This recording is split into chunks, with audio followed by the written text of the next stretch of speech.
ಪಾಠವನ್ನು ಕೇಳಿದವರು. ಶೀಕು ನಾವು ಜೊತೆಯಲ್ಲಿ ಡಿಗ್ರಿಗೆ ಸೇರಿಕೊಂಡಂಥವ್ರು. ಅವರು ಮಹಾರಾಜ ಕಾಲೇಜ್, ನಾನು ಯುವರಾಜ ಕಾಲೇಜು. ಆ ಸಂದರ್ಭದಲ್ಲಿ ಮೊದಲು ಅಲ್ಲಿದ್ದರವರು ನಾನು ಸೇರಿಕೊಂಡಾಗ ನಮ್ಮ ಕಾಲೇಜಲ್ಲಿದ್ದರು ಯುವರಾಜಸಲ್ಲಿ. ನಂತರ ಮಹಾರಾಜಾಸ್ ಕಾಲೇಜ್ಗೆ ಅವರು ವರ್ಗಾವಣೆಯಾಗಿ ಬಂದರು ಅಂತ ಅನಿಸುತ್ತೆ. ನಾನು 2 ವರ್ಷ ಅವರ ಪಾಠವನ್ನು ಕೇಳಿದಂಥವನು. ಯಾವಾಗಲೂ ಶುಭ್ರವಾದ ಬಟ್ಟೆಯನ್ನು, ಅಂದರೆ ಯಾವಾಗಲೂ ಜುಬ್ಬಾ ಮತ್ತು ಪೈಜಾಮ, ಹವಾಯಿ ಚಪ್ಪಲಿ. ಎಷ್ಟು ಸರಳ ವ್ಯಕ್ತಿ ಅನ್ನೋದಕ್ಕೆ ಈ ಮಾತು ಹೇಳ್ತಾ ಇರೋದು ನಾನು. ಎಷ್ಟು ಸರಳರು, ಶುಭ್ರ ಬಟ್ಟೆ ಜೊತೆಯಲ್ಲಿ ಅಷ್ಟೇ ಶುಭ್ರವಾದ ಮನಸ್ಸನ್ನು ಇಟ್ಕೊಂಡಿದ್ದಂಥವರು.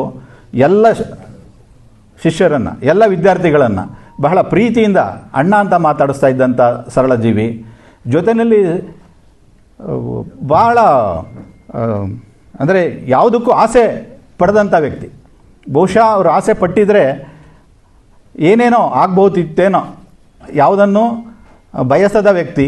ಅವ್ರಿಗೆ ಬಂದಂಥ ಕೇಂದ್ರ ಸಾಹಿತ್ಯ ಅಕಾಡೆಮಿ ಪ್ರಶಸ್ತಿಯ ದುಡ್ಡನ್ನು ಕೂಡ ನಮ್ಮ ಎದುರಿಗೇನೆ ಕಿಕ್ಕೇರಿಯಲ್ಲಿ ಆ ಶಾಲೆಗೆ, ಅವರು ಓದಂಥ ಶಾಲೆಗೆ ದಾನ ಮಾಡಿದಂಥವರು. ಹಾಗಾಗಿ ಎಷ್ಟು ಸರಳರೋ ಆ ವಿದ್ವತ್ತಲ್ಲಿ ಅಷ್ಟೇ ದೊಡ್ಡವರು.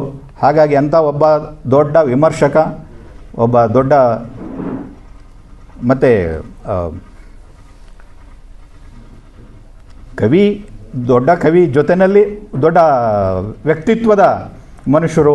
ಹಾಗಾಗಿ ಅವ್ರನ್ನ ನೆನೆಸ್ಕೊಳ್ಳೋದು ಮತ್ತು ಅವ್ರ ಹೆಸರಲ್ಲಿ ಒಂದು ಪ್ರಶಸ್ತಿಯನ್ನು ಸ್ಥಾಪಿಸೋದು ಬಹು ಮುಖ್ಯ ಅಂತ ಹೇಳ್ತಾ ತಮ್ಮೆಲ್ಲರಿಗೂ ವಂದಿಸ್ತಾ ನನ್ನ ಮಾತನ್ನು ಮುಗಿಸ್ತಾ ಇದ್ದೀನಿ. ನಮಸ್ಕಾರ.